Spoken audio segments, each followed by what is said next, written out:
Olá! Bom, voltamos. E ficamos agora com a nossa terceira aula para fecharmos este módulo, que é tratarmos da formação do profissional reflexivo a partir de uma visão sociológica coletiva. Como vimos na aula anterior, tem coisas que partem do individual, que tem coisas que não dependem de ninguém.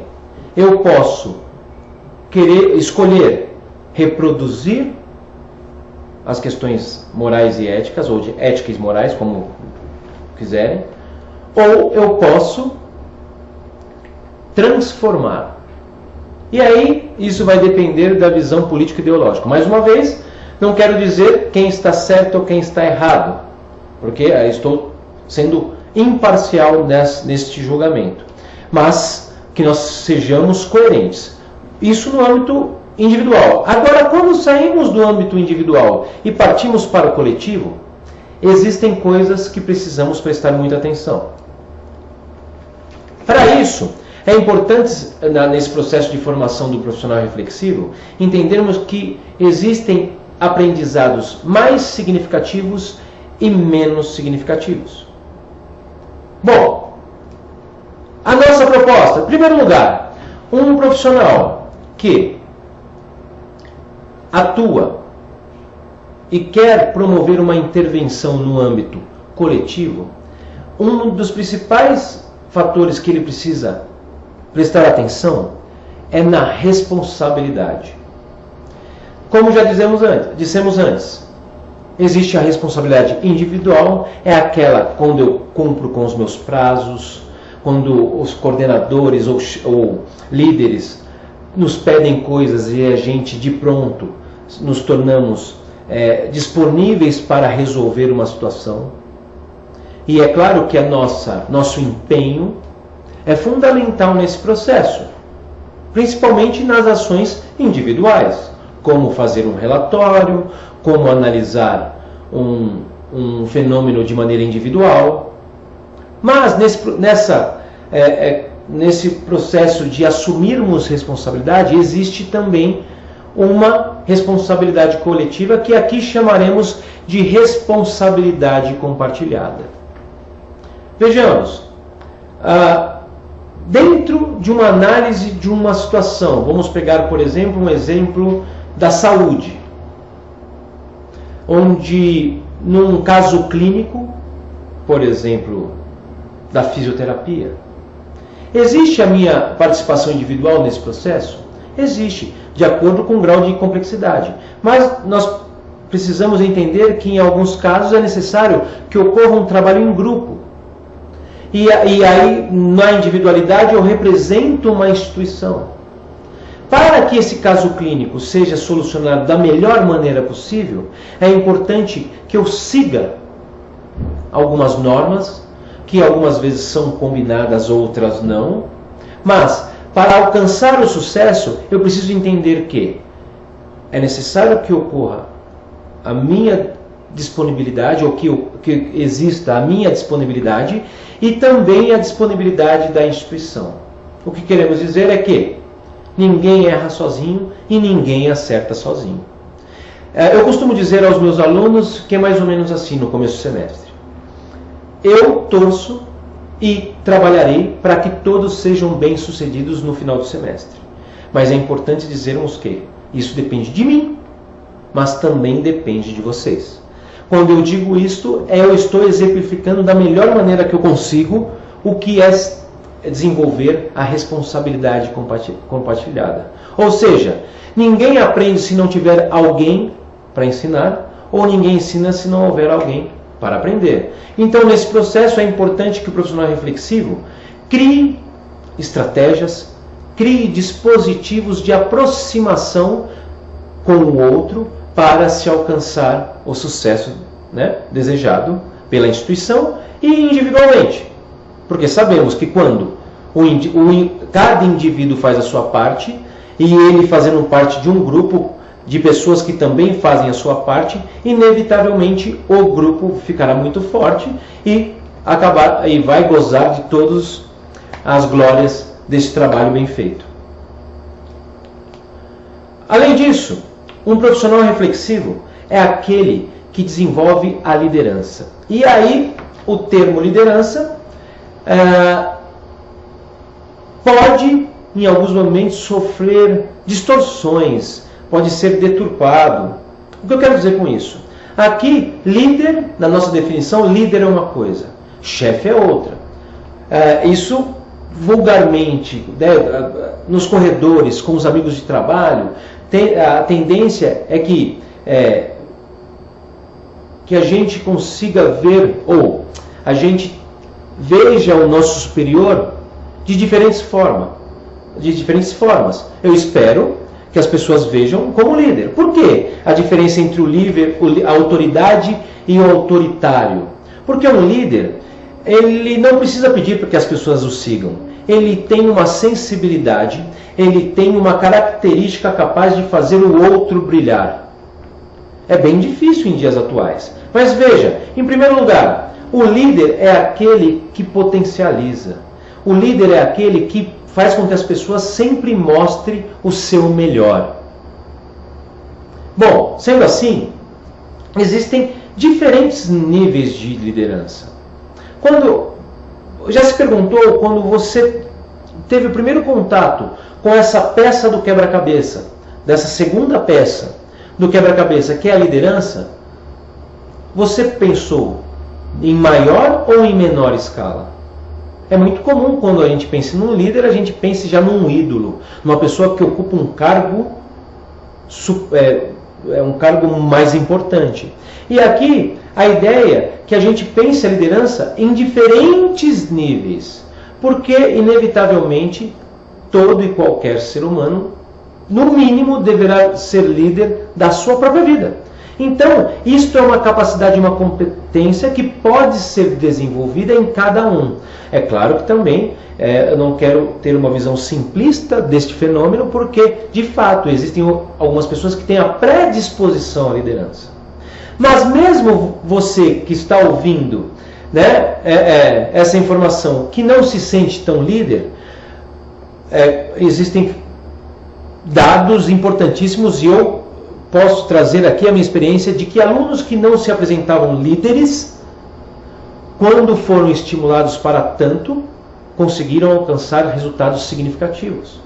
Então veja, existem lideranças em diferentes níveis. Essa competência pode ser desenvolvida. É claro que alguns vão ser mais líderes do que outros. E todos seremos líderes de alguma forma. Uma outra competência importante, ou uma ação que devemos promover, é a construção coletiva. Em primeiro lugar, mesmo que ninguém nasce sozinho. Um profissional reflexivo, quando se depara com um fenômeno, inevitavelmente, em algum momento, ele precisará de ajuda. Então, sendo assim, ninguém nasce mais ou menos cooperativo. O ambiente em que ele vive vai te dar componentes para ele adotar uma ou outra atitude. E, da minha parte, pelo menos de acordo com o que eu acho importante para o profissional reflexivo, e utilizando todos os autores que citamos anteriormente, eu creio que ser cooperativo vai mais ao encontro do que é ser um profissional reflexivo. E a cooperação pode ser desenvolvida em todos os partícipes do processo. Agora, vamos supor que você não pensou nessa possibilidade. Eu lhe convido a refletir sobre. Imagine que na sua sala de aula ou no departamento que você trabalha, que as pessoas têm saberes diferentes. Imagine que junto ao saber que você já tem, você tivesse a possibilidade de adquirir o conhecimento de todas as outras pessoas que trabalham com você. Será que o que o outro sabe pode lhe ajudar? Ou será que, adotando um comportamento muito apresentado atualmente, daquela pessoa que com o seu comportamento tenta se sobrepor ao outro e abafar o potencial desta pessoa? Quando ocorrem trocas, eu amplio as minhas possibilidades e o meu repertório de tomada de decisão. Então, se eu trabalho num departamento com 10 pessoas e eu tenho um conhecimento, imagina que eu posso adquirir mais 9 conhecimentos. E nesse processo onde as pessoas trocam essas informações e constroem coletivamente, podemos contribuir para uma formação contínua desse profissional reflexivo.